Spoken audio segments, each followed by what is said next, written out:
Salut à tous, Marceau Mega, et on se retrouve pour parler de cinéma, c'est déjà ça. Et on va parler de mon bilan de février 2023. Alors, petit point déjà sur les prochaines vidéos. Alors, après cette vidéo de février 2023, il y aura le bilan de mars 2023. Et voilà, ce sera tout, je pense, parce que je pense que la dernière semaine d'avril, je vous ferai, voilà, 2 films que j'ai beaucoup aimés, je sais pas encore lesquels. Ensuite, la semaine d'après, la première semaine de mai, et là, ça va être le rythme normal par mois. Première semaine de chaque mois, bilan du mois précédent, et les 3 autres dernières semaines du mois, c'est-à-dire en gros les dernières quoi, la deuxième, la troisième et la quatrième semaine du mois, elles seront, comment dire, en gros, je parlerai de 2 films par semaine. Des petits coups de cœur, voilà, que j'aimerais aborder plus que dans un petit bilan qui intéresse pas forcément grand monde.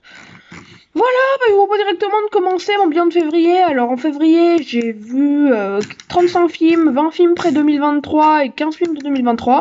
Commençons avec les films de 2023, le pire de 2023, de pré-2023 avec Manos, The End of Fate de Harold P. Warren. Je suis partie au cinéma de Clapier, d'ailleurs j'ai l'affiche devant les yeux, donc du coup j'ai les infos. Le vendredi 17 février 2023, c'était gratuit, je crois que j'ai laissé 1 € pour quand même m'accompagner, j'ai quand même vu un film. C'est à Yonessi Agency, ça se passe une fois par mois, là j'y retourne en fin de mois je crois, pour voir un autre film. Sincèrement, en gros le but c'est tu vois un nanar et tu rigoles. Voilà, y a pas trop d'autres trucs. Donc clairement, franchement les films sont pas d'une grande qualité, et c'est le but, hein. Clairement on te le vend pas comme d'excellents films, on te le vend justement comme du très bon, mais du très bon mauvais film. Et bah Manos, c'était ça quoi. C'est-à-dire que presque tout est acheté. La caméra, alors déjà le cadrage est magnifique. On est sur du Ari Aster à ce niveau-là. C'est rare de voir ça. On est sur un précurseur de l'Elevated Horror, non je rigole. Oh, c'est complètement mal joué. C'est n'importe quoi. Bon, après on a l'un des meilleurs personnages du cinéma. On a Torgo, joué par John Reynolds. Sincèrement, Torgo, ravi de l'avoir vu. D'ailleurs, je me rappelle qu'à la fin, dans la salle, on criait tous Torgo, Torgo, Torgo. C'était à crever de rire. Vu avec du public, heureusement, hein, parce que sinon, ça aurait pas du tout été fun. Parce que c'est un film ennuyeux à mourir. Voilà, il se passe rien. Parfois, il y a des moments qui durent 30 ans, alors que ça sert à rien. Ouais, non, mais sincèrement, c'est une torture, hein, si tu le regardes. Je me rappelle même qu'à la fin, genre, j'ai dit, il y a une dame qui était devant moi, elle a dit, il reste combien de temps? Ça m'a tué, ça. Ouais, parce que ça va en n'importe où. En plus, moi, à la fin, il y a une bataille entre des femmes. Ah, c'est n'importe quoi. Pardon-moi, mais quel est ce film? Manos, The End of Fate. Rare, il est rare de voir ça dans le cinéma. Il est rare de trouver que c'est du cinéma. Voilà, petite double pique. Et passons désormais à Tribble Get Out Alive, film de Matt Routledge. 19ème position du coup. Comment dire? Alors on est sur un thriller d'action tenté d'horreur. Les scènes d'action sont à vomir. Le film est à vomir tout simplement. Hein. Il y a beaucoup trop de facilité scénaristique. Le personnage est cliché. En plus, je crois qu'il n'y avait pas de Vost FR sur le DVD. Le doublage est horrible. La caméra elle est mal faite, tu sens qu'il y a quoi 3 $ de budget. Sincèrement, vous osez me dire qu'il y a plus d'1 million pour ce film, mais je n'y crois même pas. Sincèrement, c'est pas possible de faire un truc aussi nul. Je vais regarder le budget, mais je le trouve pas super. Je ne trouve pas. Et heureusement, parce que voilà, clairement le budget doit être vraiment petit, mais je pense que c'est au moins 1 million. Hein. Sincèrement, moi je dirais au moins le million. Et pour un truc comme ça, non en fait, non, tout simplement non. Vous avez pas le droit de faire un film comme ça, voilà, c'est interdit par la loi, c'est décrété. Non, mais plus sérieusement, les scènes d'action. En fait, je m'attendais au moins des bonnes scènes d'action, mais c'est loin de ça. Les effets spéciaux sont mal foutus, les personnages sont ultra clichés, genre. Non, mais pardonnez-moi, mais non, on peut pas faire des films comme ça en 2020, parce que le film est un film de 2020. Non, en fait. Passons à un film scénaristiquement douteux, mais dont les effets spéciaux sont encore plus douteux. Je parle bien sûr de Bones, de Ernest R. Dickerson. Film de 2001 que j'ai eu en DVD, un cache converter, je crois. Le film réussit quelques effets horrifiques sympas, on n'ira pas plus loin que sympa. Les personnages sont clichés, ils ont aucun intérêt, on a beau chercher, ils n'en ont pas. Les musiques sont entraînantes à minima, ça reste mal foutu et ça a légèrement, beaucoup trop, énormément, beaucoup, incroyablement mal vieilli. C'est vieilli comme film, les effets spéciaux notamment. Le film oublie certains détails, ça crée des facilités scénaristiques.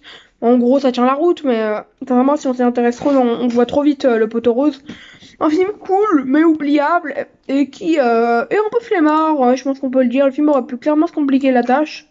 Mais je sais pas, il a pas voulu aller plus loin que ça, et c'est avec Snoopy Dogg, là, Snoop Dogg. Mais non, je sais pas, les acteurs jouent pas très bien non plus en plus. Passons à Ants, film de 1977 de Robert Scherer. Comment vous définir ce film? Je me rends compte que j'ai traité de pas mal de films, mais comme je vous le dis souvent, en gros, souvent les premiers films dont je traite, c'est-à-dire les pires, sont souvent ceux sur lesquels je vais moins m'attarder. Mais Ants, alors ça essaie de développer ses personnages secondaires. Alors, au moins, il y a un effort. C'est-à-dire que le film est très mal foutu.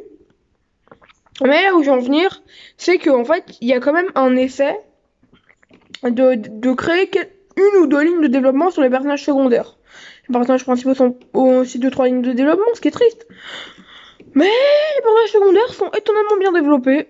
Étonnamment bien développés, c'est facile à dire, mais les personnages sont sympas, voilà. La musique est sympa, elle est simple mais utile. Le film a un rythme inégal. Il se passe pas grand chose.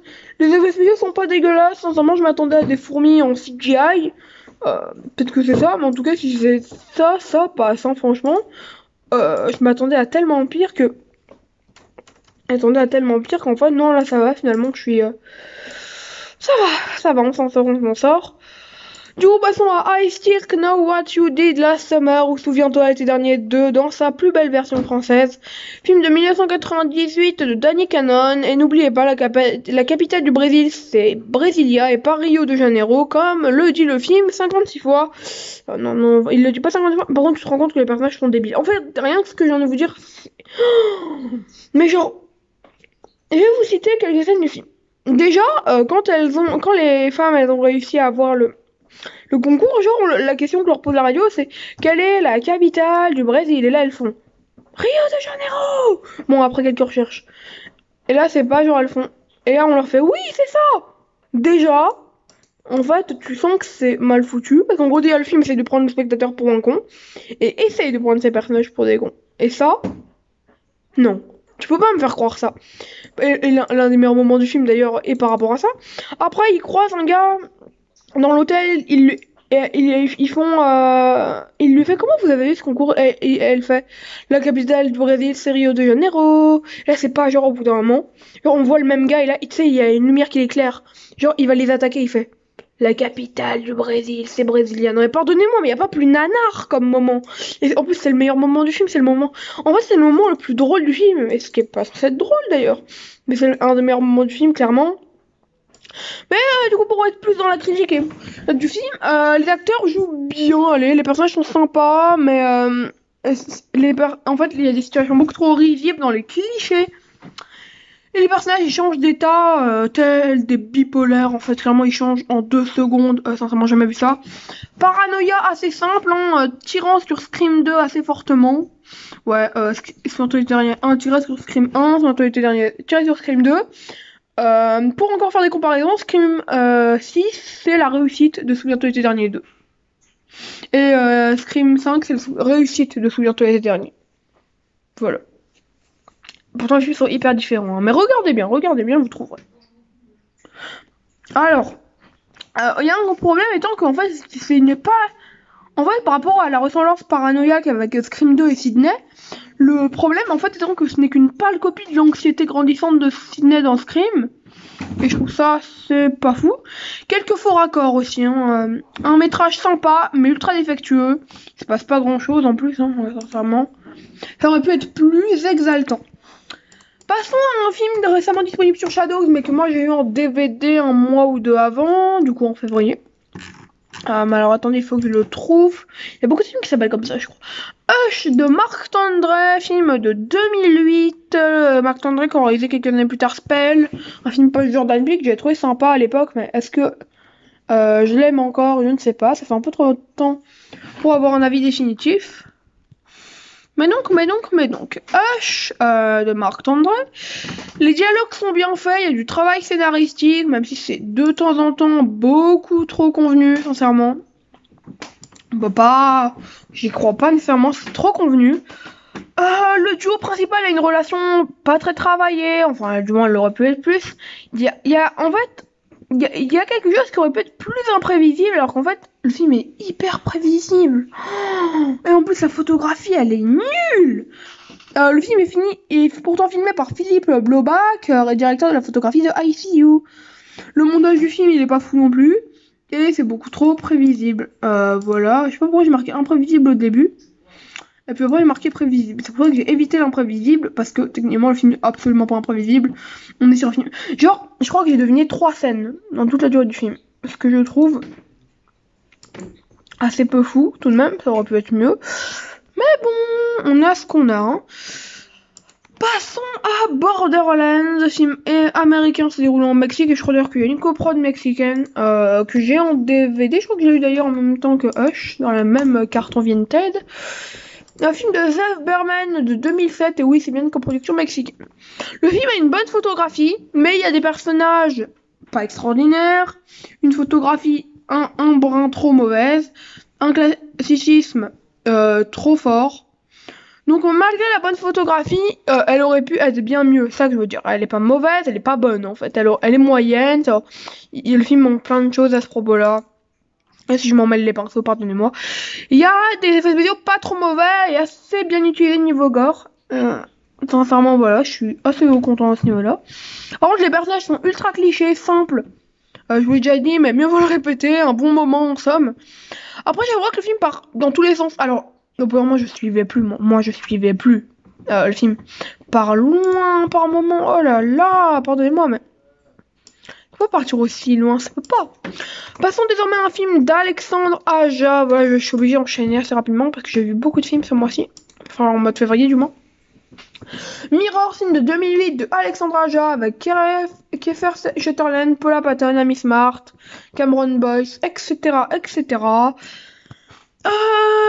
Mirror, c'est plutôt cool dans son introduction. On ressent une bonne ambiance de film d'horreur, du moins. Les personnages sont construits assez bien, c'est pas extraordinaire, mais il y a un minima de la construction. On a des effets spéciaux vieillissants, parfois plus que convaincants, mais vieillissants. En fait, ce n'est pas un très bon film, mais il y a des qualités, un ensemble divertissant, des acteurs convaincants, mais aussi une situation dramatique sympa, même si plein de lacunes en fait. C'est un film attachant, Mirror, c'est-à-dire un film nul mais attachant. Ça, je peux que vous le conseiller, c'est appréciable. Mais on reste quand même dans un film bon sans plus. Passons désormais à un réalisateur que j'adorerais aimer. Alors, faut que je trouve son film d'ailleurs. J'aimerais beaucoup l'aimer, c'est Osgood Perkins, ou Oz Perkins, comme on l'appelle souvent d'ailleurs, comme il est appelé sur Letterboxd. Réalisateur de I Am the Potty Thing That Live in the House et de The Black Doctor, récemment de Hansel et Gretel et prochainement de Langless. Non, en fait. Non, parce que Oz Perkins... comment dire ça c'est-à-dire qu'en gros, c'est un réalisateur qui crée de l'ambiance. Ces ambiances, elles sont très froides. Je pourrais jamais lui enlever ça. Mais alors, pour le reste, ça ne marche absolument pas. D'ailleurs, le film s'appelle February, voilà. Il s'appelle Février. Je crois que son nom de travail, c'était Février. Mais son nom final, c'est The Black Doctor. Mais donc, sincèrement... voilà, en fait, l'ambiance, ça va pas au-delà de l'ambiance à chaque fois parce que les personnages sont beaucoup trop classiques. C'est une ambiance pesante, le scénario est plus travaillé par contre que dans Everything That's in the House. Ça donne substance à ses personnages notamment.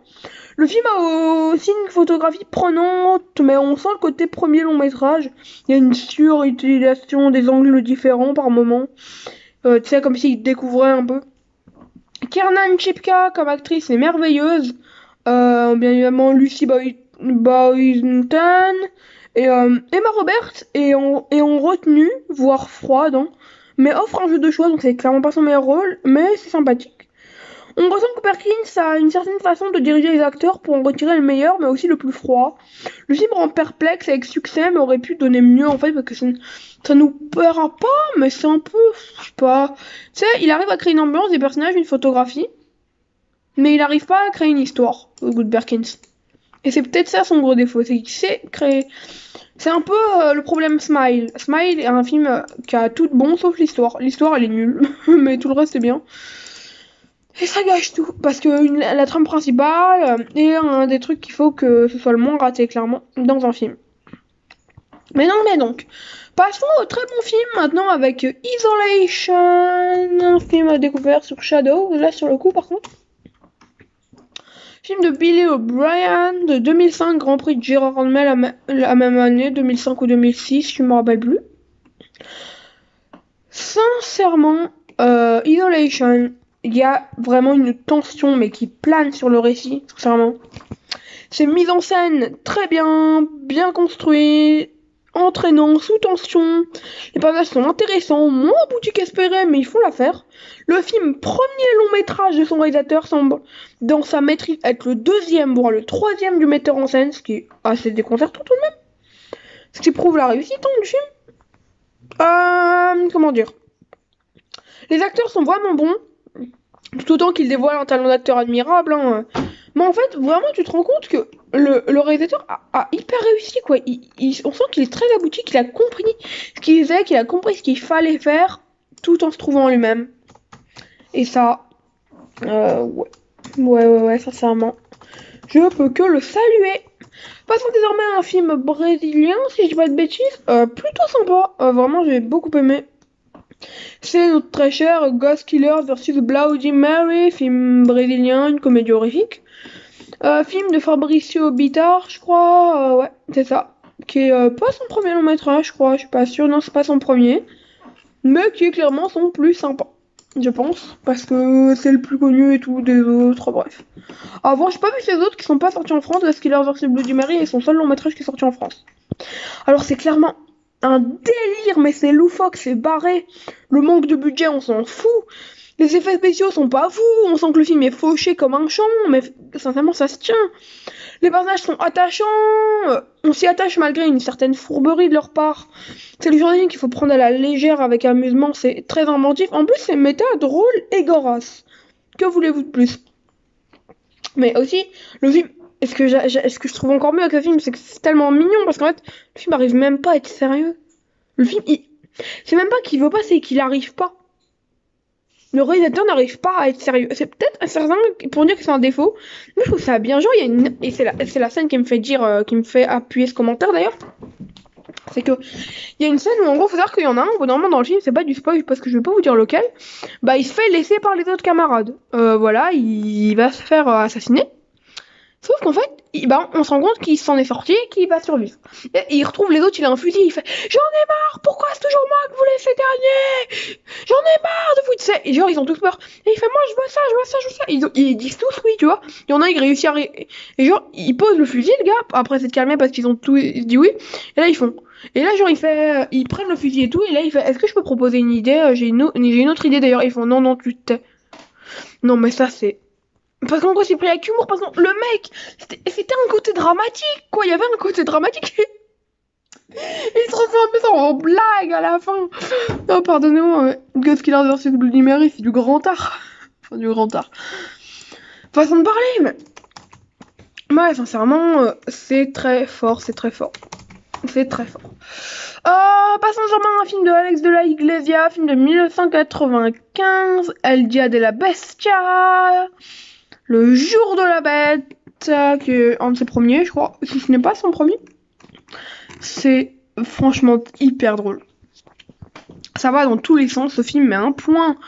Ça va par-ci, par-là, par-ci, par-là. Oh là là, on n'en peut plus, vraiment, clairement. Mais en gros, c'est vraiment déconcertant. C'est drôle, la personnalité du protagoniste par rapport à son travail, il y a vraiment une idée de contraste. C'est sympa, c'est une quête aventuresque cool, une quête aventureuse, pardonnez-moi, avec des personnages haut en couleur, bien écrits, c'est une vraie partie de plaisir, voilà. Il y a des scènes comme ça, tu te demandes d'où elle sort, c'est drôle, sincèrement, voilà. Deux bonnes comédies horrifiques, hein, Ghostbusters Bloody Mary et Le Jour de la Bête. Passons désormais à un autre film qui est I Am Not Serial Killer, d'un réalisateur dont on a déjà parlé aujourd'hui. Voilà, dans cette vidéo on a parlé. Alors, un film disponible sur Amazon Prime, un film de Billy O'Brien, vous l'aurez compris. Le réalisateur de Isolation, je parle bien sûr de I Am Not Serial Killer, qui est sincèrement meilleur qu'Isolation vu sa place dans le classement, mais c'est encore plus abouti qu'Isolation. C'est simple, inquiétant, le protagoniste est peut-être un rang trop simple, mais s'endort par certains traits de personnalité. En fait, on est vraiment sur un film assez intéressant, comment dire, dans l'analyse, c'est un film qui est beaucoup à analyser. C'est intéressant par la façon dont il est traité, on n'est pas sur le même type de criminal neighbor movie qu'à l'habitude. En fait, vous savez, c'est le genre de film où en mode, on soupçonne le voisin d'être un tueur ou d'avoir fait quelque chose. Voilà, et on a des milliers, des centaines de films comme ça. Mais du coup, là, c'est pas réellement ça à 100%. Le film est très déconcertant et la protagoniste est drôlement attachante. Franchement, le protagoniste est drôlement attachant. Alors que, bon, quand on voit le film, c'est bizarre qu'il soit attachant. C'est une bonne ambiance, mais surtout, en fait, c'est pas la tension qui règne comme dans Isolation, là, c'est le scénario. On a un scénario en béton armé. Vraiment, la façon dont le personnage est un futur sociopathe qui, en fait, doit arrêter un vrai sociopathe, c'est très fort. C'est très fort, sincèrement, et surtout, c'est bien mené, quoi. Bill O'Brien, il a compris ce qu'il faisait et c'est tout ce qui compte en fait. Il a compris ce qu'il faisait. Passons à un réalisateur que j'ai découvert. Voilà, ce sera le 2e du mois de février d'ailleurs. Qui est très connu, notamment pour être un réalisateur grec, qui est passé aux États-Unis au bout de quelques films à peine, qui va réaliser Poor Things cette année et End l'année prochaine. Je parle bien entendu du nouveau film de Yorgos Lanthimos, enfin du nouveau film, qu'est-ce que je raconte ? Du film de 2017 de Yorgos Lanthimos, Mise à mort du cerf sacré. Avec Colin Farrell, comme dans un autre de ses films dont on parlera un peu plus tard. Mise à mort du cerf sacré, ça contient des musiques sublimes, Colin Farrell offre une performance dantesque. On voit où le film ce que le film veut nous faire croire. Mais en fait, on trouve pas ce qui cache vraiment. Il y a une ambiance lente, mais surtout un côté drame intimiste. Et encore, le film prend jamais son temps, sans saouler. Non, le film prend toujours son temps, sans jamais saouler le spectateur. C'est-à-dire que Yorgos Lanthimos offre un film très lent. Le film, je crois, il dure 2 heures. Et pourtant, elle passe super bien ces 2 heures. C'est bizarre, très fort, même si plutôt en dessous de The Lobster. Hein. Le film explore un thème dramatique assez fort, mais surtout assez glauque dans son propos. Il y a des phrases. Tu sais pas si elles sont drôles ou si elles sont justement complètement horribles. Ce qui est très étrange à scénariser, la phrase de l'MP3, la phrase du MP3 notamment. Mais du coup, est-ce que je pourrais avoir ton MP3 Voyez la scène en entier parce que je peux pas trop vous spoiler, voilà. Oh, la scène du MP3, non, mais elle m'a tué de rire alors que ça devrait pas, quoi. Non, sincèrement, sans pitié, notre très cher... Yorgos Lanthimos, pardonnez-moi, je réfléchissais en même temps. Passons désormais à un film islandais. J'adore les films islandais, vous me connaissez. J'adore les films scandinaves, du coup pourquoi je n'aimerais pas les films islandais, surtout que mon second film préféré est islandais, L'âme de Valdimar Jónsson. Je vous propose de passer à un film qui s'appelle Quand nous étions sorcières, un film de Agnieszka Kin. Voilà, réalisatrice qui est pas islandaise, je crois. Ouais, c'est une réalisatrice américaine, voyez-vous. Peut-être qu'elle a des origines, mais elle est américaine. C'est avec Björk dans le rôle principal, et sincèrement, c'est très beau. Les paysages islandais, les plans de caméra se mélangent presque naturellement. C'est naturel. Une caméra à l'Islande, c'est naturel. La bande-son est merveilleuse et le côté fable réussi pour donner un univers filmique grandiose. C'est très beau, ça prend son temps. Le film dure 1h20, je crois, 1h79. 1h79, qu'est-ce que 79 minutes, du coup, à 1h19. Sincèrement, quand nous étions sorcières, c'est beau. C'est à voir. Et je vous propose désormais de passer au coup de cœur parce que oui, il y en a 5 des coups de cœur du côté des films pré-2023, dont 2 du même réalisateur. Voilà, comme ça c'est dit. Commençons avec Sébastien Marnier et son film School Out, ou L'heure de la sortie dans sa version française, le réalisateur est français. Sincèrement, c'est son pur film. Voilà, c'est dit. Mais j'aime beaucoup pourtant School Out, à l'heure de la sortie, pardonnez-moi. L'horreur des plans, l'horreur de prendre son temps en fait. L'horreur de l'avenir. Sébastien Marnier est un des réalisateurs de films d'horreur, aussi surprenant que cela puisse paraître. C'est un des meilleurs réalisateurs de films d'horreur, alors qu'il réalise des thrillers dramatiques. Faut être fort quand même pour en arriver là. Il crée l'horreur avec la réalité, sans artifice, sans rien. Et l'heure de la sortie n'échappe pas à cette règle. Laurent Lafitte est grandiose. Il est notamment accompagné de l'habitué du cinéma de Marnier, Véronique Rougiasora. Il a sinon de Louana Barhami, encore Victor Bonnel. Victor Bonnel qu'on connaît vite fait de La Nuée. Je sais pas si vous vous rappelez de son rôle. Celui qui parle de Maman Sauterelle dans La Nuée, là, dans la petite vidéo. Même il se dispute avec la fille du personnage principal, joué par Julian Brahim. On remarquera en Sébastien Marnier tout un art de la suggestion dans sa mise en scène, mais lorsqu'il crée des dialogues aussi. Les personnages sont construits avec habileté, on ressent une certaine injustice de par la pression donnée à certains élèves et sur l'incompréhension des adultes. C'est un film violent, c'est un film dur, mais c'est un film à voir, c'est un film important. Sincèrement. Waouh. Passons désormais à The Lobster de Yorgos Lanthimos, un coup de cœur bien entendu du coup. 4e position. Sincèrement, Yorgos Lanthimos a offert quelque chose de royal avec ce film. En gros, c'est soit t'es en couple, soit t'es célibataire, soit t'es transformé en animal. Bon, je vous laisse réfléchir, vous regardez le résumé en ligne. Mais du coup, The Lobster, c'est absurde. Mais c'est fort. Il y a un vrai message sur le couple, notamment lorsqu'on voit les deux clans assez extrêmes, le clan des célibataires et le clan des couples. C'est un film drôle, mais aussi bizarre, étrangement froid. Les acteurs sont des pépites, offrent quelque chose à ce récit aussi drôlatique qu'anti-spectaculaire. The Lobster, il y a une vraie réflexion dans l'absurdité. L'absurdité est parfois la meilleure réflexion sur la réalité. Passons à la 3e position, au petit top 3 avec par le réalisateur de Orange Sanguine, le premier long métrage du réalisateur d'Orange Sanguine. Il avait réalisé un moyen métrage, je crois qu'il s'appelait... je vais regarder parce que je me rappelle plus. Il est des nôtres, son prochain film Les Pistolets en plastique a été annoncé, alors il n'y a toujours pas de casting ou quoi. J'espère qu'il sortira très prochainement. Alors, Bloody Orange, c'était son Orange Sanguine, quoi. Et maintenant, on parle d'Apnée, son premier long métrage, plutôt, de 2016. Alors, tiens, cette fois, son prochain film ne sera pas distribué par Joker Film. Bon, Apnée non plus, ne l'était pas. Mais par Back Film. Apnée, on suit un couple à 3. Voilà. Et c'est juste à mourir de rire. C'est un décalage fort, ça parle de notre société avec analyse. Mais qui... En fait, il y a des scènes absurdes, mais qui ont quelque chose derrière d'intéressant, en fait. Parce que c'est l'absurdité, c'est la normalité qui est absurde. Et ça, c'est fou. Le film offre un message. Christophe Maurice est un roi. Le film est aussi très tendre avec ses personnages, qui sont vraiment attachants. Les rencontres des personnages principaux sont tout simplement hilarants. Le gars qui est ensanglanté, là, et qui est attaché. Ça, c'est drôle. Ça, c'était drôle. Le couple de vieux, là, ou encore un prêtre de mariage légèrement hippie. Moi, j'adore quand ils arrivent, vous savez, dans la cuisine des personnes âgées, qui d'ailleurs joueront en Orange Sanguine, du moins le père, qui est joué par... mince, il est pas dans le casting. Je crois que c'est Olivier, je ne sais qui, mince. Il est joué dans Orange Sanguine, bref. Mais donc, voilà, c'est vraiment fou comme film. Orange Sanguine, Apnée plutôt. C'est moins bon qu'Orange Sanguine d'ailleurs, en tant que j'y parle. Alors, c'est Olivier Saladin, voilà, c'est Olivier Saladin. Mais sincèrement, de base, il fait du théâtre dans Christophe Maurice avec sa troupe Les Chiens de Navarre. Mais là, j'irai le voir en théâtre. La plupart de ces théâtres ont du moins de 16 ans, du coup, j'irai quand j'aurai 16 ans. Mais sincèrement, là, pour le moment, c'est incroyable. Son cinéma est fou, en fait.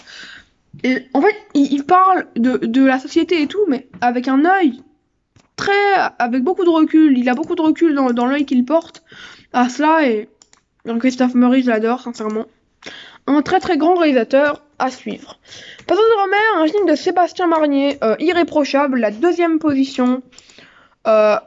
Faultless, du coup, en version en anglais. Je suis pas sûre que c'est sorti aux États-Unis, genre de truc, mais voilà. Alors, Irréprochable, c'est le second meilleur film de Sébastien Marnier. J'ai préféré L'Origine du Mal, je trouve que c'est son meilleur.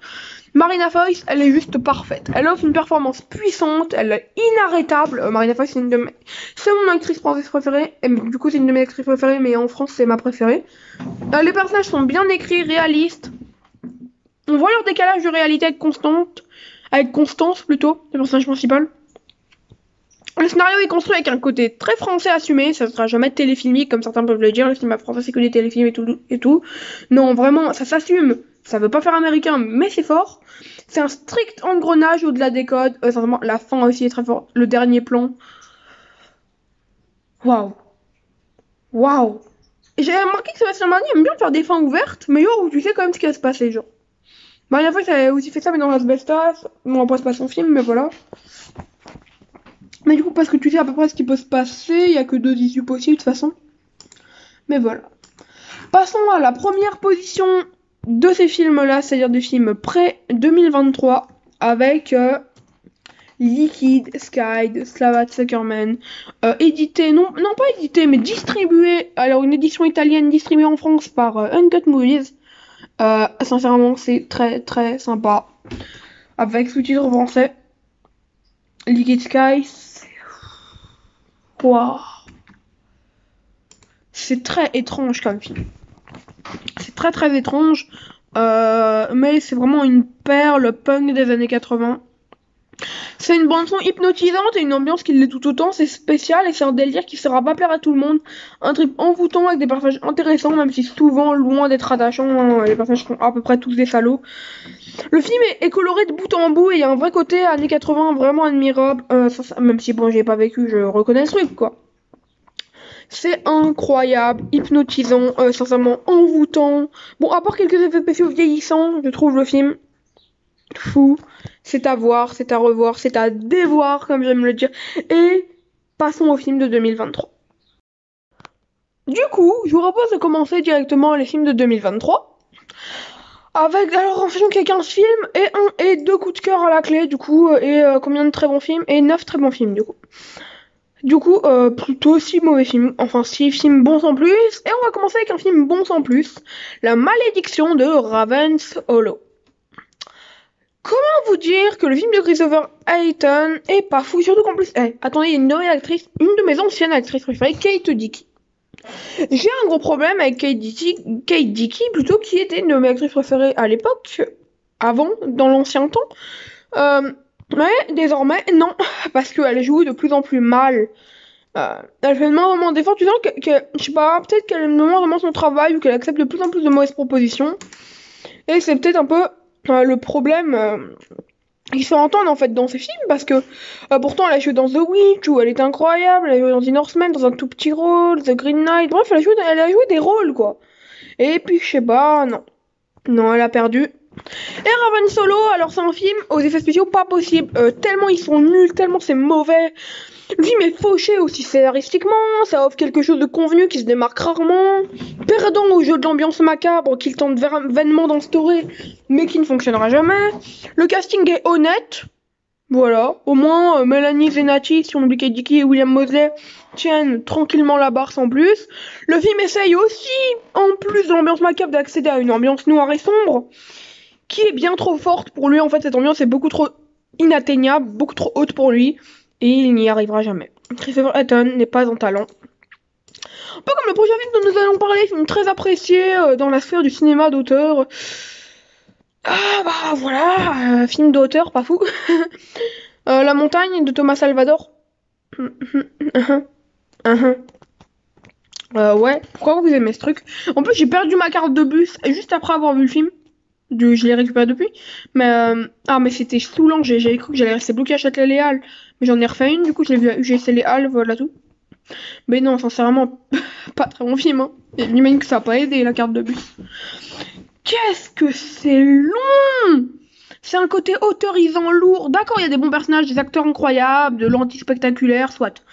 Je retiens du métrage du Salvador un message, mais un vide cinématographique malgré la belle photographie. Et venez pas me dire que je suis juste pas un fan du cinéma contemplatif, ça me saoule. Il y a quelqu'un qui m'a sorti, ah bah tu vas pas aimer Erwig, hein. Erwig, j'ai adoré les Traducteurs du Coupeur de Bois, j'adore The Green Knight. J'adore les films longs. Mais il y a un moment où quand tu me fous des films comme La Montagne, c'est vide la montagne. C'est pas excellent, c'est que c'est vide. Il n'y a rien à offrir en fait, il n'y a rien à proposer. Et c'est peut-être le problème de la montagne, simplement, c'est qu'ils ne proposent rien en fait. Passons à un film découvert sur Shadows, alors film bon sans plus, là encore une fois, mais auquel je trouve des qualités. On va directement commencer par les qualités. Notamment une grande qualité, il y a une grosse qualité que j'aime beaucoup, c'est le film instaure une ambiance très très forte. Il y a une viscéralité monstrueuse de par la créature. Moi, cette ambiance glauque, en fait, ça avance, c'est arachnesque, c'est ça qu'on dit. Vraiment, hein, c'est une espèce d'araignée, le truc, c'est vraiment arachnesque, en fait, comme film. C'est insidieux, c'est fort. C'est fort, c'est fort. Et passons désormais aux défauts. Alors, scénariste, il joue mal. Il joue pas, il joue mal, c'est tout. Il reste figé et donne autant d'émotions qu'un caillou, voilà, un caillou. Le caillou de Everything Everywhere All At Once a mieux joué que scénariste. Voilà, c'est dit. Le casting décourageant qui l'entoure est pas fou non plus. Le film trouve tout de même quelque chose d'intéressant à travers l'ambiance lente, comme je l'ai dit. La caméra aussi, j'ai oublié de le noter, la caméra est très belle. Après, il manque quelque chose au film. Il est désincarné, c'est vide, sans but. Un film qui passe à côté de beaucoup de choses. Et pourtant, le réalisateur a un brin de talent. D'ailleurs, le film est sorti en 2018 à international, en 2023 en France, bon bref. Mais il a rien sorti d'autre depuis. Est-ce qu'il a produit des films? Et je sais que c'est un acteur aussi. Il a pas joué dans grand chose de... En fait, non, il est assez peu présent ces derniers temps, Matthew Wellness. Je suis en train d'essayer de voir, mais non, a priori, non, il a pas beaucoup d'actions, Matthew Wellness. Il a eu une action en 2018 sur écran large, voilà. Mais donc, passons désormais à un autre film. Alors, un film Netflix cette fois-ci. Un film qui parle de la période dans laquelle nous vivons depuis quelques années, depuis 3 ans, je crois maintenant. Film de pardonnez-moi, j'ai bégayé. De Patxi Amezouk. Ah, punaise. C'est quoi ce nom? De Patxi Amezcua. Bref. Sincèrement, voilà, très dur comme nom. Le film aurait pu aborder avec plus de profondeur le côté actuel. En fait, je vais voir le film pour comprendre c'est de ce qu'on vit depuis 3 ans, vous savez. C'est pas très profond à ce niveau-là. Les personnages ont fait une écriture simple, mais sont attachants. Et le récit essaye tout de même de les faire évoluer. L'ambiance est bien tenue et pleine de tristesse, mais aussi de liesse. Le film amène trop mal les choses par contre, avec une subtilité rare, c'est quasi inexistant la subtilité dans le film. Après voilà, on suit l'engrenage classique du film policier, un crime qui en fait n'est qu'un rouage dans toute une gigantesque magouille criminelle. Ça casse pas 3 pattes à un canard, sincèrement. Infiesto, c'est à voir, et je vous le conseille clairement. Passons à un autre film, Netflix, encore, de Christopher Landon. Christopher Landon, connu pour avoir produit L'exorcisme de ma meilleure amie, mais surtout pour avoir réalisé Freaky, Beer Z1, puis Beer Z2, etc., etc. Et aussi, quand ça s'appelait déjà, Le Guide des Scouts de l'Apocalypse, alors un film qu'il faut que je voie de lui d'ailleurs, que j'ai toujours pas vu. Mais bref. Ouais, Eva Ghost. Non. Ouais, Christopher Landon, c'est un cinéaste qui réalise des films pas fous scénaristiquement. Un mec que j'adore, hein. J'adore ce réalisateur. Mais là, en fait, y a pas le côté gore, y a pas le côté horrifique pour cacher un peu ça. C'est sympa et l'humour est bien dosé, hein. Mais le film s'étale dans une rivière de clichés inutiles, vraiment. C'est un peu la peinture, le pot de peinture qui tombe sur le scénario, quoi. La relation père-fils est au minimum différente de d'habitude. Au minimum, la caméra est simple, les personnages sont peu approfondis pour aborder des thématiques qui marchent mieux dans leur humour que dans leur sérieux, et c'est peut-être ça le problème. Ça ne tient que grâce à son humour, les acteurs jouent bien, sauf dans certaines scènes où la direction d'acteur en moment d'émotion est foireuse. Le film a pourtant un concept pas mauvais du tout en remaniant l'histoire du fantôme avec concept, mais ça échoue à demi. Les effets spéciaux sont très convaincants, mais même si très cartoonesque pour certains, secondaire, mais c'est aussi assez fluide. Sincèrement, c'est un film, non, je peux pas accepter ça de la part de Christopher Nolan en 2023. Il va réaliser le remake d'Arachnophobia, et ça, normalement, ce sera son retour en force. Mais ouais, Eva Ghost, c'est pas possible. C'est juste pas possible. Continuons chez Netflix, voilà, parce que bon, je suis dans le terrain de Netflix du coup. Autant continuer avec la 9ème position, non pas la 9ème, mais la 10ème position, avec The Strays ou Dans leur ombre de Nathaniel Martello White. Il y a que l'idée. Là, clairement, Il y a de l'idée, il y a même une fin que je trouve très très bonne. Il y a un personnage principal que je trouve royalement écrit. Mais alors au niveau du reste, non. Dans leur ombre, c'est le premier long métrage de Martello White. Et sincèrement, c'est vendu comme de la Jordan Peeleisation avec de chez Netflix après His House. Voilà. Le film montre des personnages écrits plutôt bien, même si le film s'offre une caricature bourgeoise très cliché. Pourtant, l'engrenage dangereux dans lequel il s'est foutu Neve, le personnage principal, est intéressant. Même si en vrai, on suit le modus operandi le plus simple qui soit en fait. Hein. Une vie parfaite, des suspicions, jusqu'à la réalité certaine d'un passé revenant, bref. The Fist de Lee Haven Jones et Inexorable de Fabrice Duvel s'en sortaient beaucoup mieux dans ce domaine. Dans leur ombre, après, au niveau de la Jordan Peeleisation, il y a quelque chose de neuf. Explorer la thématique des Afro-Américains qui montent en grade, quitte à tout délaisser. Ça, c'est une thématique de la Jordan Peeleisation qui n'a pas encore été beaucoup abordée. Plutôt fort. La fin est très bonne. L'actrice principale, la Ashley McCaw, est juste folle. Clairement, elle joue trop bien. Ouais. J'adore. Mais pas le film. Voilà. Passons désormais au très bon film avec la 9ème position, un film belge, je crois, belge flamand en tout cas. Sinon c'est Netherlands, c'est-à-dire les Pays-Bas, mais je crois que c'est belge, ouais. Belge, un film de la Flandre, de la Belgique du coup. Rituel du coup, ou plongée mortelle dans sa plus belle version française. Le film gère l'attention avec parcimonie, utilise très bien sa caméra pour créer un vrai drame émotionnel. L'enquête est construite comme un roman policier, avec des personnages attachants et travaillés, clairement. J'aime beaucoup quand... En fait, pour moi, un film policier doit être aussi bien construit qu'un livre policier. Et là, il y arrive, Rituel. Le film passe très bien et se complexifie petit à petit pour entrer dans un engrenage vraiment inexorable. Le message du film est engagé, maladroit, mais ça a du cœur. Et le film, surtout, dure 2 heures et on les sent absolument pas passer. Vraiment, 120 minutes, chaque minute, tu les aimes. Chaque minute, tu les apprécies. Rituel, c'est fou. Pas non plus extraordinaire, mais ça se vaut, clairement. Un peu comme notre film d'après. Bon, c'est pas du tout pareil, mais en gros, il se vaut aussi, le film d'après, c'est ça que je veux dire.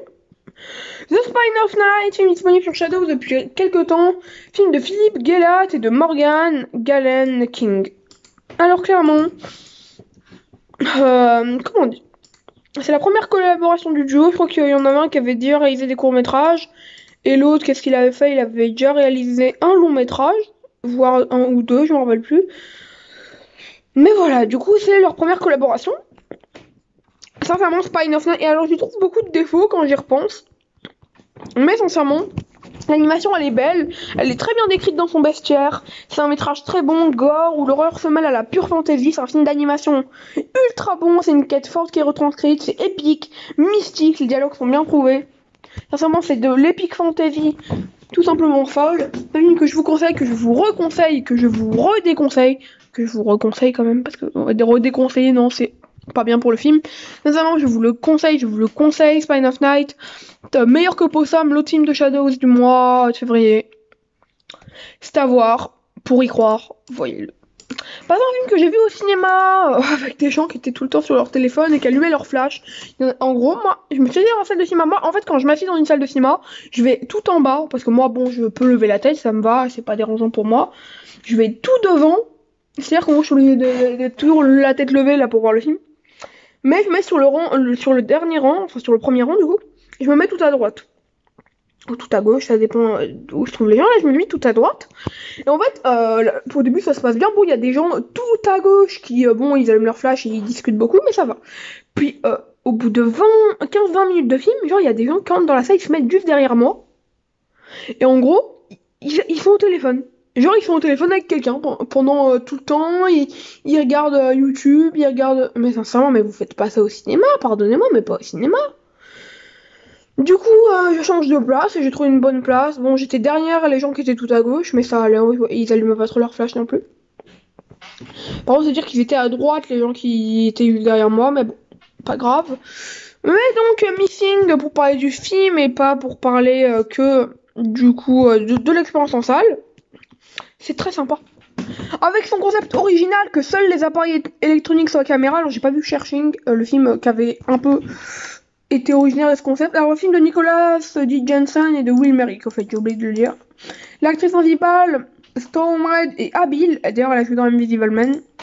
Non, c'est le premier long métrage du réalisateur, sinon, mais je dis plein d'ailleurs, mais voilà. Et ça a mis sur de très bons acteurs, le concept est sympa, un peu moins original qu'attendu, mais c'est sympa. Alors, il y a d'autres acteurs qui sont très bons, hein. Tous les acteurs qui accompagnent sont à peu près bons, mais c'est surtout Joaquim del Almeida, qui lui joue vraiment bien, c'est celui que vous savez qu'elle a au téléphone depuis le début, là. Storm Reid est hyper habile, comme je vous l'ai dit, l'enquête elle se corse petit à petit pour entraîner le spectateur dans son mystère. La première heure du film, première moitié, pardon, voilà. Ouais, donc la première heure à peu près. La première heure du film, ça va. Et les 50 minutes qui suivent, il y a des twists. Toutes les 5-10 minutes, t'as un twist. Oh, mais j'ai jamais vu un film aussi mindfuck. Les personnages sont pas très bien faits, le scénario ne développe rien de plus que son intrigue. Le terme pour devenir le long métrage sera assez limité quand même. C'est limité en fait le terme. Parce qu'en gros, au-delà de l'enquête policière et du côté mindfuck, je trouve très bien fait, les personnages et tout, c'est moins développé que prévu, mais waouh. Mais ce film est flippant. Moi, je me rappelle notamment du moment où, vous savez, parce qu'on peut faire des photos live sur iPhone, mais genre souvent on fait pas exprès quand on les fait. Et alors, en gros, c'est une photo où, en gros, la photo, c'est une mini vidéo de 1 seconde et demie, quoi. Et en mode, et là, tu vois les cheveux bouger. Oh, quand elle le revoit, là, la photo, et en fait, elle appuie sur le mode live. Oh, ça, j'ai trop. Oh non, c'est flippant. On est sur un thriller, hein, c'est pas de l'horreur. Mais c'était flippant comme moment, clairement. Passons à un film norvégien disponible sur Netflix, connu sous le nom de Viking Golfen ou Viking Golf, dans sa plus belle version anglaise. Film de Stig Svensson qui a réalisé pas grand chose. Non, j'ai confondu avec un autre réalisateur, j'avais bougé dans une bêtise. Sincèrement, c'est sympathique. Le CGI est pas trop mauvais, il en est pas trop mauvais en fait. Sincèrement, moi j'ai cru. Parce que ce qui compte, hein, comme moi j'y crois à minima. Bref, donc je trouve pas ma critique sur mon téléphone, mais on va quand même réussir à critiquer. Le CGI est pas mauvais, sincèrement j'ai trouvé ça convaincant. Sincèrement ça se tient et c'est tout ce qui compte. Ah si c'est bon, je l'affiche que j'avais fait une erreur. Mais donc, le film a un point de base très classique, mais en somme bien monté.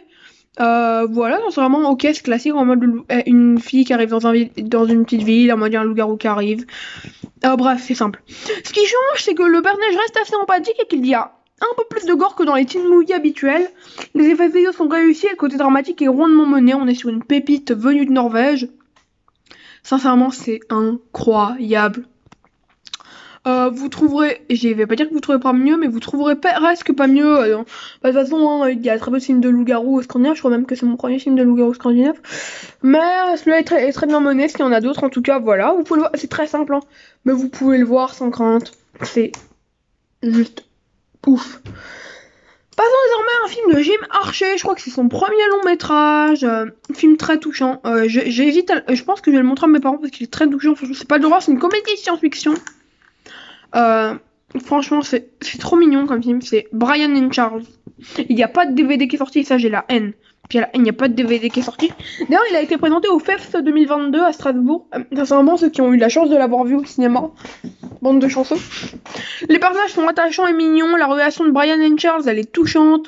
C'est un récit tendre, plein d'espoir et vu sous un œil positif. Je trouve qu'on a besoin de ça dans le cinéma de genre, d'un œil très positif, parce qu'on a tous loin de l'horreur, tout ça, mais la petite comédie science-fiction très positive. On est immergé dans cette histoire douce, parfois triste, mais toujours bienveillante. La bande-son est agréable, c'est vraiment drôle, c'est parfois triste, mais c'est magnifique. La fin est très belle quand il part, là, quand l'un des deux part. Brian et Charles, c'est fou. Je peux que vous le conseiller, c'est waouh. Il y a une métaphore et tout, c'est super tendre, notamment quand tu vois le personnage principal au début. En fait, Brian et Charles, c'est un film que... Pourquoi il n'y a pas de DVD? Je précise d'apprendre l'anglais en fait pour pouvoir reprendre. Parce qu'en fait, il y a un Blu-ray, il y a un DVD plutôt ou en Blu-ray, mais moi je prendrais le DVD qui est sorti en Angleterre et sincèrement, si je peux me le choper sur Amazon, je le ferai parce que Brian and Charles, c'est fou. Passons à un film de M. Night Shyamalan, le tout dernier en date. Avant son Trap, j'ai rattrapé pas mal de films de Shyamalan dernièrement. Donc là, on parle de Knock at the Cabin du coup. J'ai rattrapé 6ème Sens depuis, en mars. Mais là, il faudrait qu'il rattrape Signe et The Visit en attendant son prochain de 2024 là, qui s'appelle Rattrape. Et d'ailleurs, on a déjà le synopsis, c'est paraît-il, en fait, il a produit un film avec Night Shyamalan qui a le même synopsis. Du coup, peut-être qu'il a, je sais pas, qu'il voulait le refaire, ce film qu'il avait seulement écrit en fait et qu'il n'a pas fait. Je crois que ça s'appelait Devil, le film en question, mais bref, ne nous égarons pas. Et Knock at the Cabin, du coup, c'est un film extrêmement stressant et mystérieux, tandis que le casting est parfait.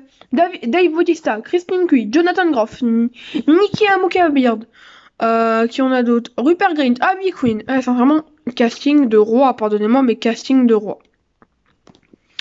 Alors à part le casting, les personnages sont bien construits, c'est attachant, on hésite vraiment, c'est un film qui nous fait hésiter de bout en bout. C'est assez perturbant de voir que Shyamalan en fait peut nous faire hésiter comme ça. Le twist du film est pas extraordinaire, mais a le mérite d'être un minimum efficace. Sincèrement, Shyamalan, c'est un très très bon film de lui. De toute façon, tous ces films sont très bons dans ce que j'en ai vu. Je devrais faire un classement, je dirais Le Village le meilleur, Split en deuxième, Knock at the Cabin troisième, Sixième Sens quatrième, Old cinquième. Voilà, en gros. Voilà, le Village d'ailleurs c'est l'un de ses moins connus, alors qu'en fait c'est l'un de ses meilleurs, et je trouve ça super triste qu'il soit pas si connu que ça, le Village. Bon ok, il a été vu par pas mal de monde, même sur Letterboxd. Ce que je veux dire, c'est qu'en gros, là, je vois sur Letterboxd, c'est l'un de ses moins connus, en fait. Je trouve ça triste, notamment quand tu vois l'incroyable qualité du film, en fait. C'est ultra qualitatif, le Village. C'est sa petite pépite. C'est son meilleur. Mais donc, voilà, Knock at the Cabin, pour y revenir, c'est très fort. Sous tension, la caméra est très bonne, la fin, incroyable. Parce que le film nous fait douter jusqu'au bout, en fait. Et jusqu'à sauf la fin, bien entendu, où t'as une révélation. Enfin, c'est pas twist, puisqu'en fait, soit c'est vrai, soit c'est faux. Pas compliqué, hein. Mais voilà, du coup, passons à la troisième position du film de 2023 avec Memory of Water de Sarah Lella. J'ai vu la réalisatrice et en fait, je m'en veux. Sarah, plutôt pas Sarah Lella. Et j'ai pas pris de photo avec elle alors que je l'ai vue. Je suis trop dégoûtée. Moi, j'aime bien prendre des photos avec les réalisateurs, mais vous savez, je suis quelqu'un d'assez timide. C'est-à-dire que moi, j'ose pas trop demander. Maintenant, il faut que je demande, tu vois. Parce qu'en gros, je suis dégoûtée parce que je suis le seul qui suis parti voir la réalisatrice à la fin du film. Tous les autres, ils ont pas aimé. Je suis le seul qui suis parti la voir. Parce que moi, j'avais trouvé ça très sympa. En vrai, voilà, que je suis passé 2 secondes la voir, clairement. Pour le dire que le film était très bon et que j'ai beaucoup aimé. Et je l'ai cherché dans tout le cinéma pendant 10 minutes. Cinémathèque française d'ailleurs. Et sincèrement, j'aurais adoré. Mais bon. En tout cas, le film est très bon, Memory of Water. Alors, c'est très simple. Je vais pas me mentir. Je vais pas vous dire, oh waouh, quelle originalité. Non, c'est un film ultra classique. Le métrage s'en sort comme un récit post-apo doux et plein d'espoir.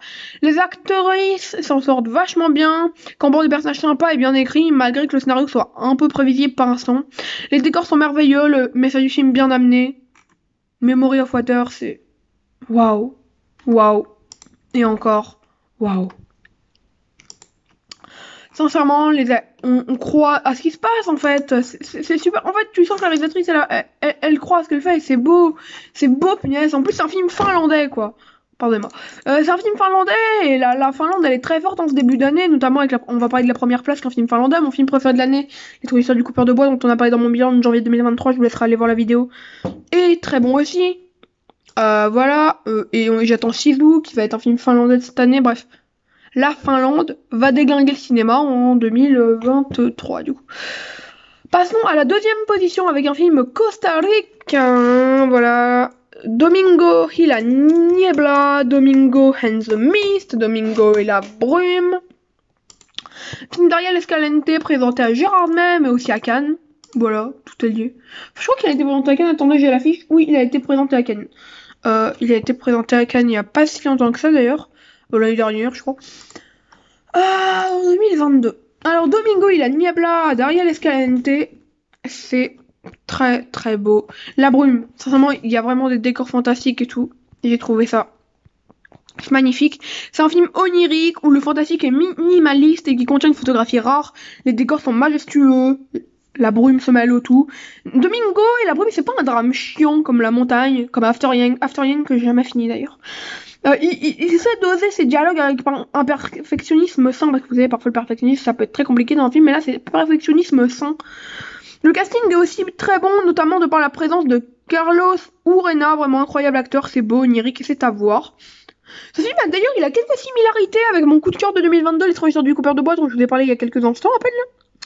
Déjà, Domingo et la brume parle de quelqu'un qui est sur le point de tout perdre et qui en perd un peu d'ailleurs. Dans l'histoire du coupeur de bois, Pépé, le personnage principal, perd tout. Mais reste heureux. Domingo et la brume, lui, garde la face. Domingo et la brume, Domingo, le personnage principal, lui, garde la face. Ce sont des drames qui sont à la fois plein d'espoir et plein de désespoir en fait. Hein. Mais ils sont étranges, mais de la meilleure façon qu'il soit. Sincèrement, c'est incroyable. En plus, il y a de merveilleux comédiens dans les deux films. Du coup, c'est à noter. Ah là là, Domingo et la brume, je trouve ça complètement incroyable. Je peux que vous le conseiller, Domingo et la brume. Un de mes coups de cœur de l'année. Pour le moment, du moins. Et Europe, c'est passé un film finlandais. Réalisé par Eino Suni. D'ailleurs, elle m'a dit qu'elle préparait plus ou moins son prochain long métrage. Qui serait aussi sombre, a priori, voire plus. Heart Beast. Et un film fou. Clairement, c'est vraiment un 4 étoiles. Mon second film préféré de l'année, actuellement. Ok, l'actrice principale joue mal, mais qu'est-ce qu'on peut enlever d'autre à part ça? À part le fait qu'elle joue mal, elle est finlandaise, on va pas lui en vouloir, elle est finlandaise. Elle a dû jouer en phonétique, pour vous dire. Ça fait très Bruno Redal d'ailleurs, le jeu de l'actrice. Hein. La caméra est bien maniée, le film a droit à une bande-son délicieuse. Les néons, ça a une présence toxique sur le film. Ça réussit vraiment un montage épileptique de Ville Hakonen et de son camarade, parce qu'ils sont deux à avoir fait le montage. Il y a Ville Hakonen, mais il y a aussi Thibaut Hag. Ouais, deux monteurs vraiment fous. Sincèrement, Ville Hakonen a plus de métiers, je crois, que l'autre, mais voilà. D'ailleurs, je crois qu'il y a un français et un finlandais dans l'histoire. On ressent une étrangeté puissante, mais que la réalisatrice ne veut jamais pousser pendant les 3 quarts du film, mais au bout d'un moment, la perversion, ça prend le récit avec force, c'est vraiment déviant dans le film. Le côté dramatique prend la sauce et crée une romance entre toxicité et impossibilité. Alors, sincèrement, je trouve que le film aurait pu aller plus loin, mais en vrai, ça va. En vrai, ça va, c'est déjà très fort pour ce que c'est. Mais j'en veux toujours au film de pas être allé plus loin. Voilà. Bah, c'est déjà la fin de ce petit podcast. C'était incroyable, encore une fois, de parler de ces films. Heart Beast aura sûrement un podcast dédié, tout comme Domingo et la brume, d'ailleurs. Mais donc, voilà. Je vous laisse déjà avec ces petits avis. Sincèrement, c'est incroyable comme film. J'adore. Alors, du coup, si je devrais dire quelque chose, vous parlez des prochaines vidéos, même si on est déjà parlé, je crois, en intro, autant faire une petite piqûre de rappel.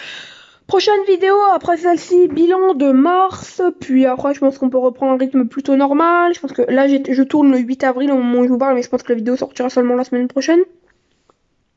Voilà. Ciao, c'était Martin Mega, prenez soin de vous, moi je prends soin de moi, après on prendra un rythme normal, et moi je prends soin de moi, on se revoit prochainement. Ciao.